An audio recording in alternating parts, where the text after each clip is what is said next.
Okay, बिस्मिल्लाहिर्रहमानिर्रहीम। अच्छा जी, आज जो हमारा टॉपिक है वो है कि इलास्टिक कोलिजन के जो स्पेशल केसेस है वो आज हम डिस्कस करेंगे। तो स्पेशल केसेस में हमारे पास दरअसल 4 हैं कि अगर फ़र्ज़ करें मासेस आपस में स्ट्राइक करते हैं तो स्ट्राइक करने के बाद यानी कोलिजन के बाद, इलास्टिक कोलिजन के बाद फाइनल वेलोसिटीज़ पर क्या असर पड़ेगा।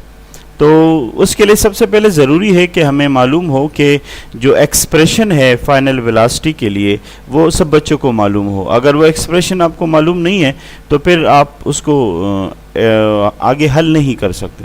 तो सबसे पहले सब बच्चों को मालूम होना चाहिए कि वो जो एक्सप्रेशन है वो एक्सप्रेशन क्या है। देखिए, V1 के लिए जो एक्सप्रेशन है हमारे पास वो क्या है, वो है हमारे पास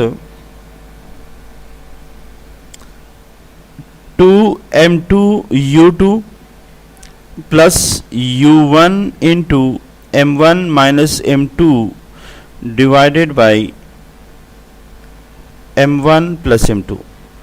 ये जब स्ट्राइक करेंगे तो फाइनल वेलोसिटी जो है वो पहले मास का फाइनल वेलोसिटी वो ये है हमारे पास। सिमिलरली जो सेकंड मास है उसके लिए 2m1 u1 plus u2 into m2 minus m1 divided by m1 plus m2. When the two bodies strike with each other after collision, this is the velocity of the first object, I mean for the first body, and this is the velocity of the second body after collision. We actually interested that when the masses are same, when masses are different, and when one of them is at rest, what should be the final velocity at that time. हम दरअसल मालूम ये करना चाहते हैं कि अगर masses एक जैसे हैं या उनमें से एक रुका हुआ है या उनमें से दोनों अलग अलग हैं तो स्ट्राइक यानी कोलिजन के बाद क्या असर पड़ सकता है इस पर। तो सबसे पहले हम केस नंबर 1 जो है वो आपके सामने डिस्कस करते हैं। केस नंबर 1 ये है कि मेरे पास दो मासेस हैं और एक m1 है और एक m2 है और दोनों जो है सेम मास रखते हैं, यानी m1 और m2 दोनों सेम है। लेकिन ये जो मास है इसका जो इनिशियल u1 है और इसका जो इनिशियल u2 है ये अलग अलग है और डेफिनेटली ये ज़्यादा इससे होना चाहिए। अगर ये इससे ज़्यादा नहीं हो तो ये आगे स्ट्राइक नहीं कर सकेगा। बात समझ में आ रही है? यानी आपने जहन में ये रखना है कि u1 must be greater than u2, वरना ये उधर पहुंचेगा ही नहीं। ये यहाँ पर जाके इसके साथ स्ट्राइक कभी कर ही नहीं सकता। क्यों? अगर ये और दोनों आपस में सेम स्पीड से मूव कर रहे हैं तो जितना ये आगे जाएगा उतना ये भी पीछे पीछे जाएगा। ठीक है, तो अब हमारे पास अगर मास एक जैसे हैं तो फिर ये जब इसके साथ स्ट्राइक करेगा तो स्ट्राइक करने के बाद इसका फाइनल यानी V1 कितना होना चाहिए और इसका जो फाइनल है यानी इस मास का वो कितना होना चाहिए। ये हमारा आज टॉपिक है जो हम अभी डिस्कस करेंगे। देखिए, एक चीज़ जो सबसे पहले हमें क्लियर है वो ये है कि दोनों के मासेस हमने सेम लिए, सो मैं इसको सपोज करता हूँ कि ये किसी m के बराबर है। अब जो ऊपर फार्मूला नज़र आ रहा है उसमें आपने m1 और m2 दोनों को m से रिप्लेस करना है और फिर आप देखें कि क्या आंसर आपके पास आ सकता है। देखिए, v1 को मैंने अपनी जगह लिखा, देखिए 2 मैं अपनी जगह लिख रहा हूँ, m2 की जगह मैंने लिखा m, क्योंकि मैं जानता हूं कि m2 और m1 दोनों को मैंने बराबर कंसीडर किया हुआ है।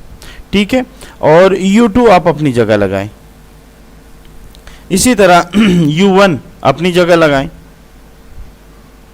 और m और m दोनों एक जैसे हैं, m1 और m2 दोनों बराबर हैं तो मैं लिखता हूं m माइनस m। नीचे m प्लस m हो गया, मतलब सिंपल 2m हो गया।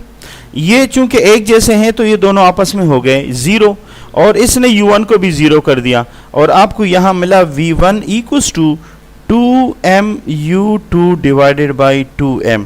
ये दोनों आपस में ख़त्म हुए और आप देखिए u1 किसके बराबर रहा, u2 के। अभी इसको डिस्कस करेंगे लेकिन फ़िलहाल लिखें।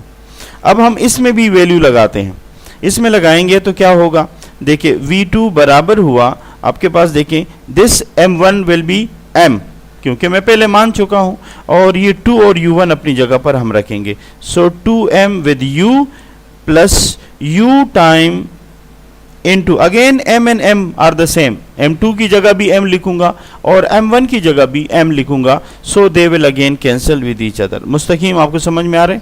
Okay. Now this m1 and m2 again becomes 2m, तो ये आपके पास आ गया 2m. ये फिर वही बात है, m कैंसिल हो जाएगा, 0 आएगा, 0 u2 को भी 0 कर देगा and you will have 2mu upon 2m. अब हमारे पास देखिए v2 के लिए एक्सप्रेशन बन जाएगा 2mu डिवाइडेड बाई 2m. मैंने 2m के साथ कैंसिल किया और v2 बराबर रहा u के. This is u1. Am I right और not? Yes, this is u1. ये जो मैंने आपको यहां पर लिख के दिया है, इसकी जगह मैं वैल्यूज लगाना चाह रहा हूं, जरा गौर से देखें.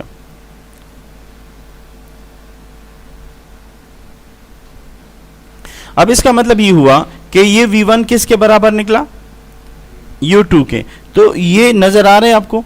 यहां पर मैं लिखूंगा, अब यहां मैं लिखना चाह रहा हूं u2, v1 equals to u2 और v2 किसके बराबर आया? u1 के. अब जरा इस एक्सप्रेशन को देखें कि हुआ क्या. ये देखें, v1 ने u2 लिया, देखें ये दरअसल ये मास है और ये दरअसल ये मास है. ये m1 था, m1 जब m2 के साथ स्ट्राइक हुआ तो m1 का u1 इसका u2 कैसे इंटरचेंज हुए, जरा गौर से देखें. ये देखें v1 कौन था? v1 इसके लिए है, इसने इसकी वेलोसिटी अडॉप्ट कर ली. बात समझ में आ रही है? और ये m2 का v2 ने इसका u1 का अडॉप्ट कर लिया. सिंपल क्या मतलब हुआ? सिंपल मतलब ये हुआ कि अगर आपके पास ये दोनों आपस में स्ट्राइक करते हैं तो ये अपनी वेलोसिटी इसको दे देगा, ये अपनी वेलोसिटी इसको दे देगा. बात समझ में आ रही है? एक सिंपल एग्जांपल आपके लिए मैं करना चाह रहा हूं ताकि आपको आसानी से समझ में आ जाए. फॉर एग्जांपल, मेरे पास यहां पर एक बच्चा है और वो यहां से 20 मीटर पर सेकंड से दौड़ रहा है. यहां पर एक और बच्चा है और वो 10 मीटर पर सेकंड से दौड़ रहा है. तो जब ये इसके साथ स्ट्राइक करेगा तो स्ट्राइक करने के बाद क्या होगा कि ये 20 ले लेगा और ये 10 अपना इसको दे देगा. यानी दे विल इंटरचेंज देयर वेलोसिटीज.